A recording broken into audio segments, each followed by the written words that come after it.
조갑제 TV 시청자 여러분 안녕하십니까. 2025년 2월 25일 새벽 6시입니다.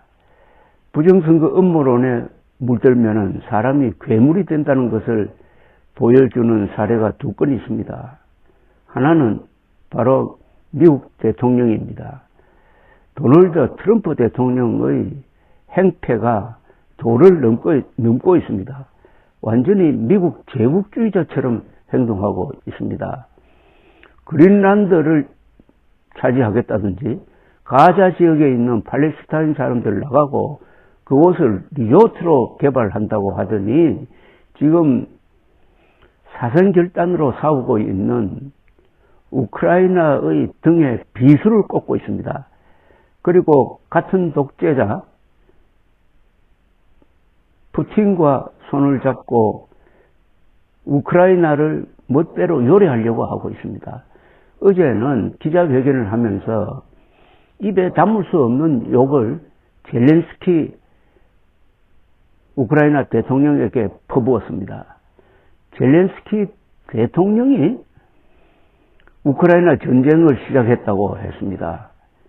그러면서 젤렌스키 대통령은 지지율이 4%밖에 안 된다고 거짓말을 했습니다. 최근 조사는 50%입니다.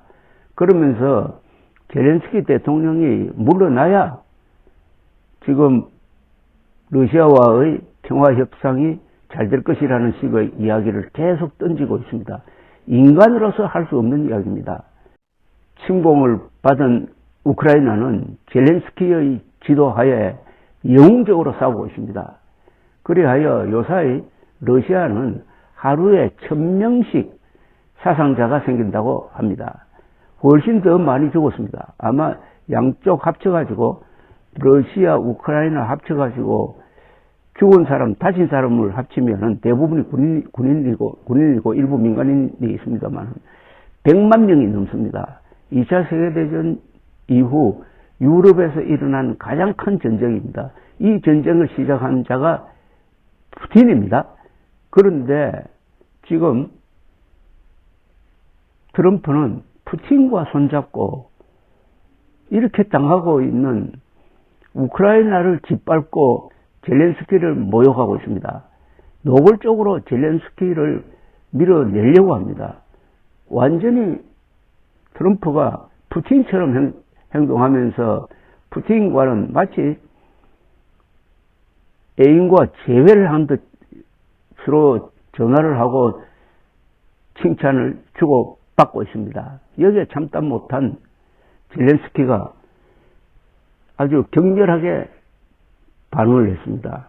어제 볼로디미르 젤렌스키 우크라이나 대통령은 트럼프 미국 대통령이 러시아가 만든 허위 정보의 공간 속에 살고 있다고 말했습니다. 이것은 국가원수가 국가원수에 대해서 할 수 있는 최고도의 비판입니다.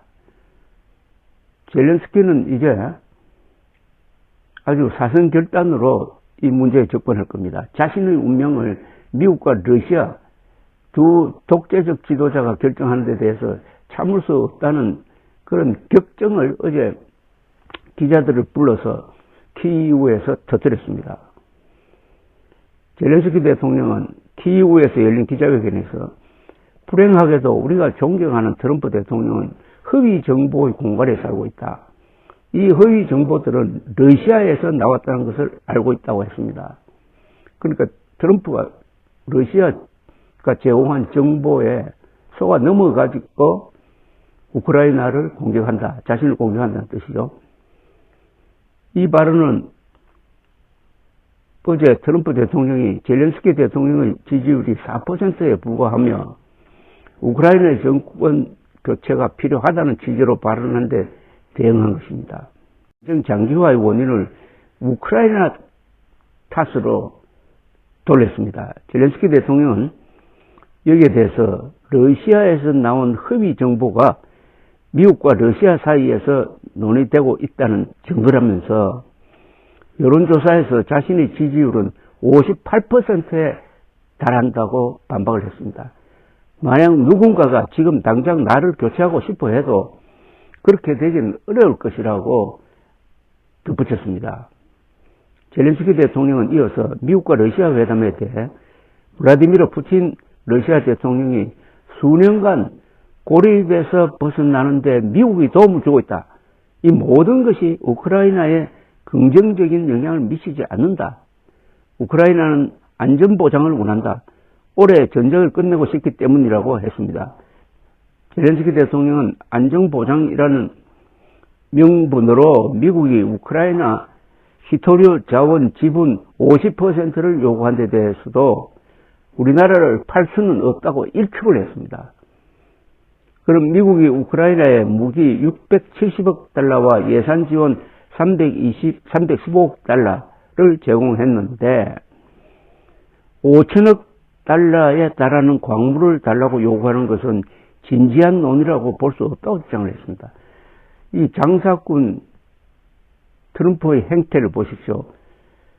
우크라이나에 지원했다고 해가지고 그거보다 몇 배나 많은 5천억 달러의 자원을 요구하고 있습니다. 이게 인간이 할 짓입니까? 그런데 부정선거 음모론에 넘어가면은 인간이기를 포기한다는 걸 잘 보여주고 있습니다. 아무리 권력자라도 한국에 횡행하고 있는 이 부정선거 음모론을 그렇기 때문에 제가 경고하는 것입니다. 윤석열 대통령이 느닷없이 부정선거 음모론의 수괴가 되어가지고 펼치고 있는 행태와 트럼프의 행태가 같다 이겁니다. 부정선거 음모론에 넘어가면은 우선 본인도 불행해지고 그 사람이 속한 가정이나 조직이나 심지어 동창회까지도 깨져 버립니다. 왜냐? 거짓에 영혼이 접수되면은 인간이기를 포기한다는 걸 바로 트럼프가 증명을 하고 있습니다. 젤렌스키가 이렇게 트럼프의 막말에 반발을 하자 트럼프는 또다시 오늘 소셜미디어 트루스 소셜에 올린 장문의 글에서 젤렌스키 대통령을 적당히 성공한 코미디언이라고 경멸적으로 이야기했습니다. 미국이 3,500억 달러를 쓰게 만들었다고 주장했습니다. 이것도 터무니없는 액수입니다. 하여튼 트럼프가 하는 이야기는 한국의 부정선거론자들이 하는 이야기처럼 다 거짓말입니다. 그러니까 이들의 이야기는 일단 거짓말이라고 전제를 하고 그 중에 혹시 사실이 있는지 이렇게 찾아보는 게 맞습니다. 트럼프 대통령은 SNS를 통해서 이 전쟁은 이길 수도 시작해서도 안 되는 것이다. 동시에 미국과 트럼프 없이는 절대로 안정될 수가 없다. 라고 했습니다. 그러면서 선거 없는 독재자 젤렌스키가 빨리 움직이지 않으면 국가를 잃게 될 것이라고 협박을 했습니다. 아니 이 세상 이 지구상에서 젤렌스키 보고 독재자라고 하는 인간은 푸틴과 트럼프 두 사람밖에 없는 것 아닙니까? 트럼프가 말하는 아메리카 퍼스트라는 게 미국 중심의 새로운 제국주의가 아니냐 하는 의심을 갖게 합니다. 이런 자가 푸틴과 친한 김정은과 손잡고 한반도를 요리할 때 어디 갈 것이냐 하는 고민을 하는 정치인이 있습니까 지금? 그런 고민을 했더라면 윤석열 대통령이 비상계엄령을 폈겠습니까?